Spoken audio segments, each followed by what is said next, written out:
Okay, I want to shift gears. Mac, we don't have an NBA team, as you know, here in Cincinnati. You've got one down there in your area in the Mavericks. They make the deal for Kyrie Irving. Everybody's all excited. They proceed to lose 25 of their last 32 games, which brings us now to this final weekend. Well, before I ask you about the weekend, because I think the first thing, there are a lot of people that don't like Kyrie Irving. I mean, when he played for the Cavaliers, I thought he was an incredible player, great leader, incredible when it mattered in the finals, right? I mean, he was better than LeBron in the finals. But he's bounced around a lot, been some things that have gone on that some people disagree with, whatever it might be. Do you think, or how much of a factor do you think he played in them losing 25 out of 32? Is it fair to put a lot of the blame on him or no? You got to put some of it. You do. I mean, they were 30-26 when they got him, and they finished 6 games under 500 after he came. He's an elite player. As a scorer, he's absolutely breathtaking, and he's got the ball in his hands a lot. So even though that roster was loaded with holes, I mean, just so poorly built, they didn't acquire him to miss the playoffs, and they gave up quite a bit to get him.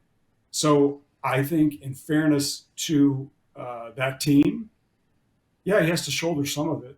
I don't know if it's a disproportionate amount, but the bottom line is, you've got 2 guys on that team who make the bulk of the money.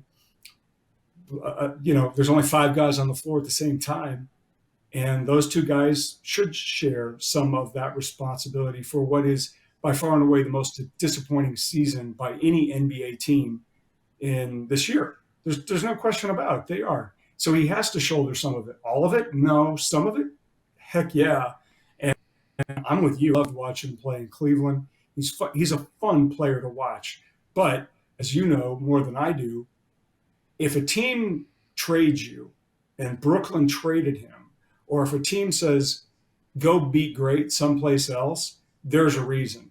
And while Kyrie has not been a problem at all for this team, because he's only been here 20 games, I think you have to look at that track record and not be a little bit concerned about it. Nonetheless, I fully expect them to do everything in their power to sign him to a max deal this summer when he can become a free agent. All right, so now it brings us to this final weekend. Mark Cuban, one of the most outspoken, one of the most colorful, one of the most flamboyant owners. I mean, and Lord knows you got a couple of them down there in Big D already anyway. But, I mean, Cuban is all over the place, right? I mean, he's yelling at officials and blah, blah, blah through the years. We've all seen him, and, you got to love his fire, if nothing else. But that brings us to what happened this weekend when they still had a chance to make the playoffs. Walk us through how you see this whole thing with all of a sudden them deciding not to play players or limit players or whatever it might be and not even try to get in, or at least not try to get in with their best. How do you see the way this whole thing played out? Well, I can't think of a time. We'd seen it in baseball because I remember one time a White Sox team way back when, I think it had Albert Bell, was pretty good, and ownership decided to quit right before the trading deadline. And we'd never really seen anything like that, where a team that was pretty competitive, but that was the end of July, rather, because the trade deadline in Major League Baseball is the end of July. And we saw the White Sox say, you know what, forget it. We're just going to fire sale and move forward. Well, this is the last 5 days of the NBA's regular season. And last Wednesday, they host the Kings in Dallas. I went to the game. Mark Cuban, before the game, is on the floor and he's talking to local media, and he kind of covers every topic but climate change. Recent kid and Cuban both were invested in trying to win. The Mavs are trailing the Kings. Kings are going to the playoffs. Kings have a good team. Kings are playing a full lineup, even though they don't really need to play for anything. Kings are leading the fourth quarter. Kyrie Irving goes off, and the Mavericks come back to win the game to keep their play-in chances available. So at that point, Jason Kidd, the head coach, and Luka Doncic, they're all saying, hey, we still got a shot. We're going for it. Then sometime on Friday afternoon, this is the night after Oklahoma City wins at Utah. So Oklahoma City is the team Dallas is chasing. Oklahoma City wins. And then sometime Friday morning or sometime Friday afternoon, the Mavericks decide we have 2 games left. This is not worth it. Because if they win and they get in, then they they're going to lose their lottery pick, which right now would be 10th. And that would go to the New York Knicks, which was the last piece of the trade a couple of years ago to get Kristaps Porzingis, a trade that ultimately didn't work out because they shipped him to Washington last year. So the Mavericks decided, look, if we're going to get better, we got to take a step back. They tell Luka Doncic, he didn't like it, but he understands. The only reason he plays Friday night is because it's Slovenian night, and they let him play the first quarter. And after that, it was quitting time for the Mavericks. Now they're under investigation by the NBA because they basically tried to lose their last 2 games deliberately, which they did. They lost at home to the Bulls. Yesterday, they get blown out by a bad Spurs team by 20-some points.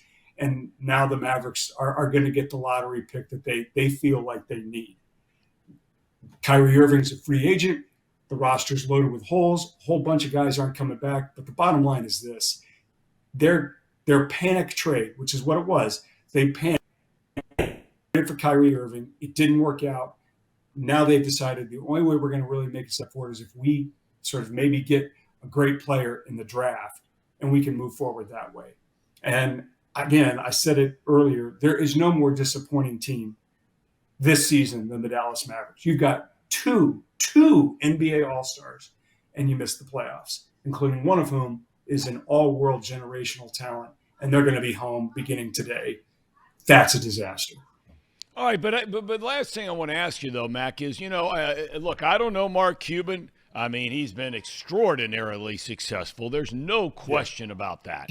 But he's always sort of sold himself to players. I think this is safe to say. He's always sold players that I'm all in. I'm all about winning, man. I got your back no matter what. We're going to spend money on our practice facility. We're going to spend money on this new arena. We're going to spend money the way we travel. We're going to do it all the right ways to win, win, win. Does his reputation because of this past weekend and his decision to not play these final 2 games to try and get in the playoffs, does the way people look at him change at all? That's a good question. I don't think so, because I think what it really does is reinforce the notion, and he alluded to it Wednesday night on the floor with the media. I think it just reinforces the notion, much like Jerry Jones at the Cowboys, he's running the Mavericks. And you know what? He bought the Mavericks to run them. A lot of owners just buy it, and it's sort of a toy, and they're a little bit involved. But Mark bought the Mavericks because he loves basketball, and he wanted to run a basketball team, no different than Jerry Jones when he bought the Cowboys back in '88. He wanted to be involved in personnel, and he is. And, the results some are really good, and some of them are really bad. Bottom line is this, Thom. They've never attracted a top-tier free agent since he bought the team. Not one. There's a million theories why, but they haven't gotten one. Every player that they've acquired, a top-tier player, has been through a draft or a trade. And Kyrie Irving, trade. Luka Doncic, draft night trade. I mean, go down the list. All of the free agents have said no. Why? I don't know. There's a million theories. There's no way to prove it. But the bottom line is still this. Mark Cuban is the owner of the Dallas Mavericks. He has a competent general manager, Nico Harrison, pretty good coach, and Jason Kidd. But Mark Cuban's still very involved. And even though he tried to take a step back and all that other stuff, if you listen to what he said last week about the free agent pursuit of Jalen Bronson and the way the roster was built, Mark Cuban's doing it. And he's unlike any other owner in the NBA, good or bad. But these results this season are terrible. And whether or not that changes these last 5 days, change the way people look at Mark, I don't think it really does. I think, Thom, it's more of the same. And they made a decision last summer to do the way they did it. And it was terrible. and now they're trying to scramble because now the fear is, what does Luka Doncic want to do ultimately? Luka's not going anywhere for a little while. He made that clear yesterday. But you've got an all-world generational talent sitting on your roster, and you're at home for the playoffs. That's pathetic. All right, Mac, we thank you for your time as always. I know you're wearing that Kansas stuff, but we're rooting here in Cincinnati for the TCU Horned Frogs. My daughter was back for over the weekend, and we're rooting for Sonny Dykes to get him rolling under this new quarterback, Chandler Morris. I don't know what he's all about. We're going to find out. They'll be competitive. They won't be as good as last season, but it was a hell of a season to follow last year. Obviously, we talked about it, but expect them to be competitive. All right. Mac, thanks for your time, my friend. It was great seeing you, Tom. Thanks a lot. Mac Engel, kind enough to join us. Great stuff. Really, really like him a lot. I find that very interesting, the whole Cuban thing.